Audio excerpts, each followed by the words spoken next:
மகன் இயேசு அன்பை கொடுத்தார், அருளை கொடுத்தார், உடல் நலத்தை கொடுத்தார்.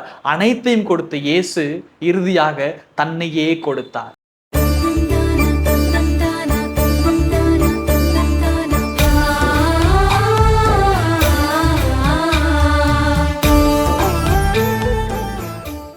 எது வேண்டும்? செல்வம் தரும் வாழ்வா அல்லது வாழ்வு தரும் செல்வமா? இயேசுவில் பிரியமான சகோதர சகோதரிகளே, இன்றைய நற்செய்தியின் வழியாக நம் அனைவருக்குமே மிகவும் பரிச்சயமான ஒரு உவமையானது நமக்கு கொடுக்கப்படுகிறது. அதுதான் அறிவிலியான செல்வந்தனின் உவமை. உண்மையிலேயே அந்த செல்வந்தன் ஒரு அறிவிலியாக இருந்தானா அல்லது அறிவோடு இருந்தானா? சிந்தித்து பார்த்தோமானால் அந்த செல்வந்தன் அறிவாளியாக தான் இருந்தான். அறிவாளியாக மட்டுமல்லாமல் கடின உழைப்பாளியாகவும் தொலைநோக்கு பார்வை கொண்டவராகவும் அனைத்திலேயுமே கவனம் செலுத்தியக்கூடியவராகவும் இருந்தான். அதனால்தான் அவனோடு செல்வம் இருந்தது. அதனால்தான் அவனால் செல்வங்களை சேமிக்க முடிந்தது. அதனால்தான் தன்னிடம் இருக்கக்கூடிய செல்வங்களையும் தானியங்களையும் வைக்க இடமில்லாமல் இருக்கக்கூடிய இடத்தை அழித்துவிட்டு அதை விட பெரிய ஒரு இடமாக கட்ட தொலைநோக்கு பார்வையோடு திட்டமிடுகிறான். இவை அனைத்தையும் செய்த அந்த செல்வந்தனிடம் எந்த ஒரு குறையும் இல்லை. இருப்பினும் எதற்காக அந்த செல்வந்தனானவன் அறிவிலியாக கருதப்படுகிறார் என்றால், ஒரே ஒரு விஷயத்தை அவர் மறந்து விடுகிறார். அதுதான் அவர் கொடுப்பதற்கு மறந்து விடுகிறார். கொடுப்பது என்றால் என்ன, எப்படி கொடுக்க வேண்டும் என்று இன்றைய இறைவார்த்தையின் வழியாக இறைவன் இயேசு நமக்கு கற்றுத்தருகிறார். இறைவன் இயேசு சொல்கிறார், உள்ளதை கொடுங்கள், உள்ளத்திலிருந்து கொடுங்கள், உங்களையே கொடுங்கள். இதை இன்னும் சுருக்கமாக சொல்ல வேண்டுமானால், பகிர்ந்து வாழுங்கள், பணி செய்து வாழுங்கள். அன்பார்ந்தவர்களே, நாம் வாழக்கூடிய இந்த உலகத்திலே பல்வேறு மக்கள், கோடிக்கணக்கான மக்கள் அடிப்படை தேவைகள் இல்லாமல் இருக்கிறார்கள். அவர்கள் ஒரு புறம் இருக்க, மறுபுறம் பார்த்தோமானால் ஒரு சிலரே மிகவும் சொகுசான வாழ்க்கையை வாழ்கிறார்கள். அந்த சொகுசான வாழ்க்கையை வாழக்கூடிய ஒவ்வொருவரையும் பார்த்து இறைவன் பகிர அழைப்பு தருகிறார். அவர்கள் கேட்கலாம், நாங்கள் உழைத்தோம், நாங்கள் படித்தோம், இது எங்கள் மூதாதையர் எங்களுக்கு கொடுத்தது, அதனால் நாங்கள் வைத்திருக்கிறோம். நாங்கள் படித்தோம், நாங்கள் சென்றோம், நாங்கள் ஓடினோம், அதனால் நாங்கள் அனைவருமே பணம் வைத்திருக்கிறோம், செல்வம் வைத்திருக்கிறோம். அவர்கள் படிக்கவில்லை, அவர்கள் ஓடவில்லை, அவர்கள் உழைக்கவில்லை, அதனால் அவர்களிடம் செல்வம் இல்லை என்று ஒரே வார்த்தையில் அழகாக அனைவருமே கூறலாம்.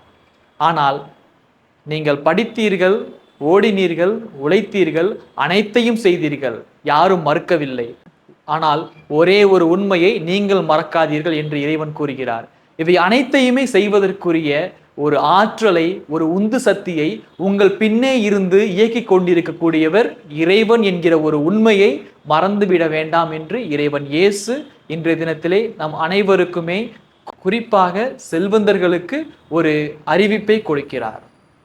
அன்பார்ந்தவர்களே, நாம் கொடுக்கின்ற தருணத்திலே, நாம் பகிர்கின்ற தருணத்திலே நம்முடைய வாழ்க்கையிலே என்ன நடக்கிறது என்று பார்த்தோமானால், நம்முடைய பாவங்கள் அனைத்தும் சீராக்கின் புத்தகத்தில் பார்ப்பது போன்று கழுவப்படுகின்றன. திருப்பாடல் புத்தகத்தில் பார்ப்பது போன்று பிறர் நம்மிடம் தேவை என்று வருகிற தருணத்தில் நாம் அவர்களுக்கு கொடுத்தோமானால், நமக்கு தேவை என்கிற தருணத்திலே இறைவன் நமக்கு கொடுப்பார். அபரிவிதமான ஆசீர்வாதங்கள் நமக்கு கொடுக்கப்படுகிறது. அப்படி நாம் பகிராமல் இருந்தோமானால், கொடுக்காமல் இருந்தோமானால், எவராவது ஒருவர் நம்மிடம் வந்து எனக்கு தேவை என்று கேட்கின்ற தருணத்திலே அவருக்கு எதையும் கொடுக்காமல் நாம் கண்டும் காணாமல் சென்றோமானால், இறைவன் கூறுகிறார், நீதிமொழி நூலிலே பார்க்கலாம், இணைச்சட்ட நூலிலே பார்க்கலாம், நமக்கு தேவை என்று வருகிற தருணத்திலே, நாம் இறைவன் அருளை வேண்டுகிற தருணத்திலே, நமக்கு உதவி தேவைப்படுகிற தருணத்திலே நாம் எப்படி கண்டும் காணாமல் சென்றோமோ அதே போன்று இறைவனும் நம்மை கண்டும் காணாமலும் சென்று விடுவார். அன்பார்ந்தவர்களே, அதற்காகத்தான் இன்றைய தினத்திலே நம் அனைவரையுமே, குறிப்பாக இருப்பவர்களை இல்லாதவர்களோடு பகிர்ந்து வாழ இறைவன் அழைக்கிறார். இரண்டாவதாக பார்த்தோமானால், பணி செய்து வாழ வேண்டும். இந்த பணி செய்வது என்றால் என்ன? நாம் செய்கின்ற பணியிலே எந்த வேலை நமக்கு இருக்கிறதோ, ஓட்டுநராக இருக்கலாம், ஆசிரியராக இருக்கலாம், மருத்துவராக இருக்கலாம், ஏதோ ஒரு வேலை செய்து கொண்டிருக்கலாம். அனைத்து வேலைகளையுமே, அனைத்து பணிகளையுமே நடுநிலையோடு நேர்மையோடு செய்ய வேண்டும் என்பதே இறைமகன் இயேசு தருகின்ற அழைப்பாக இருக்கின்றது. இறைமகன் இயேசுவின் வாழ்க்கையை பார்த்தோமானால், அவர் பிறப்பிலிருந்து இறப்பு வரை ஒவ்வொரு தருணத்திலையுமே பகிர்ந்து வாழ்ந்தார். அந்த பகிர்வை பணி செய்வதன் மூலமாக வாழ்ந்து வந்தார். ஒவ்வொரு வாழ்க்கை தருணத்திலுமே அவர் தனது பகிர்வை அந்த பணிகளின் வழியாக பிறருக்கு எடுத்துரைக்கிறார். மகன் இயேசு அன்பை கொடுத்தார், அருளை கொடுத்தார், உடல் நலத்தை கொடுத்தார். அனைத்தையும் கொடுத்த இயேசு இறுதியாக தன்னையே கொடுத்தார். இயேசுவுக்கு பிறகு நாம் பார்க்கக்கூடிய ஒரு பெண் ஆனவள் அன்னை கன்னிமரியாள்.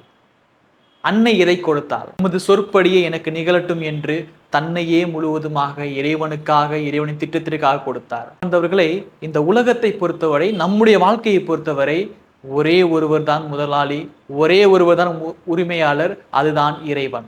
இறைவன் ஒருவரே இந்த உலகத்தை உருவாக்கியவர், இறைவன் ஒருவரே இந்த உலகத்தின் உரிமையாளர். நாம் அனைவருமே சிறிது காலம் இந்த உலகத்தில் கடந்து செல்லக்கூடியவர்களாக தான் இருக்கிறோம். ஆக அப்படிப்பட்ட ஒரு சூழ்நிலையில் இருக்கக்கூடிய நாம் நம்மிடம் இருக்கக்கூடியவற்றை பிறரோடு பகிர்ந்து வாழ்வதன் வழியாகவும், பணி செய்து வாழ்வதன் வழியாகவும் இறைவன் காட்டுகின்ற அந்த ஒரு அருள் வாழ்வை இந்த ஒரு தருணத்திலே நம்மை நாமே கேட்டு பார்ப்போம். நான் பிறருடன் பகிர்ந்து வாழ்கிறேனா? பிறருக்கு பணி செய்து வாழ்கிறேனா? அல்லது எனக்கு இருப்பவை எனது உழைப்பால் வந்தது, அதனால் இதை யாருக்கும் கொடுக்க வேண்டிய அவசியம் எதுவும் எனக்கு இல்லை என்று நமக்கு நாமே சொல்லிக்கொண்டு அந்த அறிவற்ற செல்வந்தனாக வலம் வர விரும்புகிறோமா என்பதை நம்முடைய சிந்தனைக்கு எடுத்துக்கொள்வோம்.